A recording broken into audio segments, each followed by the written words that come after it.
सबसे पहले माँ आनंदी के चरणों में कोटि कोटि नमन और समस्त गुरुजनों के चरणों में कोटि कोटि नमन और आप सब भाइयों के चरणों में भी कोटि कोटि नमन। थोड़ा सा आवाज बढ़ा, थोड़ा सा तेज रिकॉर्ड नहीं हाँ, मैं अंजू पवार गांव हिरणकी दिल्ली 36 से आई हूँ, जो कि मेरे को 10 जुलाई 2024 को जब मैं एडमिट करवाई तो मेरे को ब्रेन ट्यूमर का पता चला था, वो भी काफ़ी बड़ा था। फिर और जो सबसे पहले मैं उनके चरणों में भी नमन करना चाहती हूँ जो मेरे को ये रास्ता बताया, वो मेरे जेठ जी थे। मैं उनके चरणों में भी सत नमन करना चाहती हूँ कि जिसने इतना अच्छा रास्ता बताया और मेरी ज़िंदगी को बचाया। 10 जुलाई 2024 को मेरे को ब्रेन ट्यूमर का पता चला था मैक्स हॉस्पिटल शालीमार बाग से। उन्होंने बोल दिया था कि जल्दी से जल्दी ऑपरेशन करवाओ, नहीं तो बहुत ज़्यादा खतरा है, क्योंकि वो बहुत ज़्यादा फैल चुका था। तो फिर मेरे हस्बैंड ने नहीं करवाया कि उन्होंने मना कर दिया कि नहीं और कुछ देखेंगे। तो फिर जैसे मैं घर आई तो मेरे जेठ जी यहाँ से गए थे, उन्होंने जाते ही बता दिया कि भाई तू इसको वहाँ लेके जाओ और ये बिल्कुल ठीक हो जाएंगी। तो फिर मेरे हस्बैंड मेरे को यहाँ ले आए थे। 14 नवंबर 2024 को मैं पहली बार दिव्याशीष परम सुखाश्रम में माँ के चरणों में आई थी, जिसे सुरेश जी ने भी मतलब काफ़ी सेवा की है और माँ ने तो इतना ज्ञान दिया है कि मतलब मैं कुछ बता नहीं सकती, जो कि मैं उस पर आज तक कायम चल रही हूँ। और दूसरी चीज़ ये कि जब तो हम नहीं रुक पाए थे क्योंकि मेरे हस्बैंड को ज़्यादा शुगर था और ठंड बहुत ज़्यादा थी, हम 4 दिन ही रुके थे, हम फिर वापस चले गए थे। फिर मैंने घर पे जाके यही फॉलो किया है। उसके बाद 1-1.5 महीने तक, हाँ, जब मैं यहाँ थी तो सुरेश जी ने मेरे को नाड़ में गर्दन में भी 3 गांठें बता दी थी कि गर्दन में भी 3 गांठें हैं।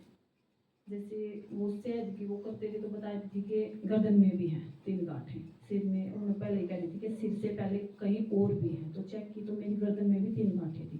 क्योंकि मेरे को बार बार बुखार आता था तो मेरा एक साइड का गला बंद हो जाता था, बिल्कुल जैसे बुखार आया तो मेरा एक साइड का गला बंद हो गया। बोल नहीं पाती, नहीं बोल पाती थी, नहीं खा पाती थी, नहीं मतलब मैं थूक भी नहीं निकल पाती थी एक साइड से, और बहुत ज़्यादा दर्द होता था मेरे को। और मैक्स हॉस्पिटल से तो दवाइयाँ इतनी बांध दी थी कि ये खाओ, लेकिन मैंने उनको खाया नहीं था।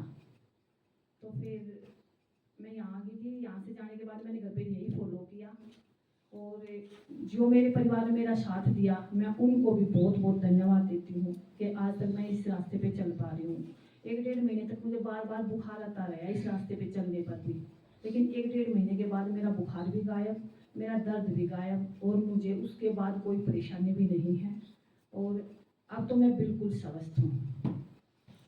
अभी तो 1 साल से ऊपर हो गया ना तेरा ये सिस्टम? 1.5 साल हो गया? हाँ, 1.5 साल हो गया। और मैं 19 जनवरी 2026 को हरिद्वार कैंप में भी गई थी जो शिविर लगा था। 19 जनवरी 2026 से 27 जनवरी 2026 गुप्त नवरात्रों में मैं वहाँ भी गई थी। अब मेरा यहाँ तीसरी बार आई हूँ मैं यहाँ पे, क्योंकि इस रास्ते पे चलने के बाद और कोई रास्ता दिखाई ही नहीं देता। और मैं सबसे अनुरोध करती हूँ कि सभी भाई बहन और जितना ज्ञान हमें मिला है हमें यह बिखेर देना चाहिए कि सबकी जान बच जाए। और जो ये संस्था हैं इनको हम बचाना हमारा कर्तव्य है कि हम जो भी डोनेशन दे सके, जो भी हमसे सेवा हो सके, हम ऐसी संस्थाएं को तो जरूर बचाएं जो कि हमारे आने वाले बच्चों को और आने वाली जो भी जनरेशन है सबको जैसे हमने फ़ायदा मिला तो सबको फ़ायदा मिलता रहे। धन्यवाद। और मोबाइल नंबर तो बताइए। मेरा मोबाइल नंबर 98 10 70 22 90 है। 98 10 70 22 90।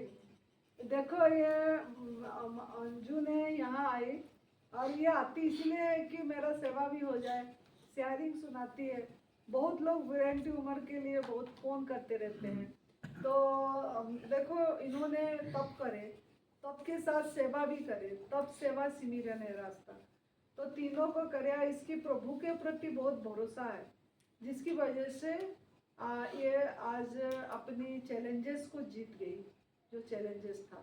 तो प्रभु आपको बहुत ऐसे और भी आगे सबको बताते रहो, यही हमारा दुआएं हैं।